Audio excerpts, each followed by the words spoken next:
À Oloron-Sainte-Marie, le service de gériatrie de l'hôpital a annoncé sa fermeture prochaine, fin juillet.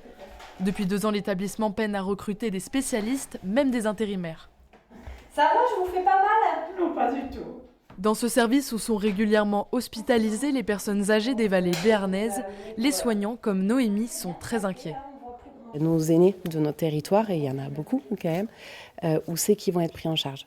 Ils vont arriver aux urgences, on ne va pas pouvoir les prendre en charge sur notre service, ils vont devoir être éparpillés sur tout le territoire. Et on sait très bien que sur le territoire, il y a déjà des problèmes de place. Donc ça, c'est notre première inquiétude vraiment. La deuxième grosse inquiétude, qui est quand même plutôt personnelle, c'est qu'est-ce qu'on fait des 28 agents qu'il y a dans le service de court séjour gériatrique. Par tous les moyens, l'hôpital cherche à recruter, en vain.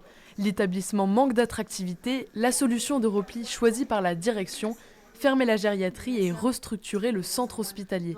Notre but, et pas uniquement en travaillant avec les professionnels de l'hôpital d'Oloron, mais essentiellement avec l'hôpital de Pau, c'est en fait de créer une équipe territoriale, une équipe de médecins au niveau territorial pour grossir les rangs, on va dire, de ce plateau de médecine polyvalente qui deviendrait un plateau de médecine avec des spécialistes pour prendre en charge des personnes âgées qui arriveraient sur l'hôpital mais qui ne seraient plus pris en charge sur du court séjour gériatrique comme on avait toujours l'habitude de faire, mais plutôt sur ce plateau unique de médecine avec des spécialistes.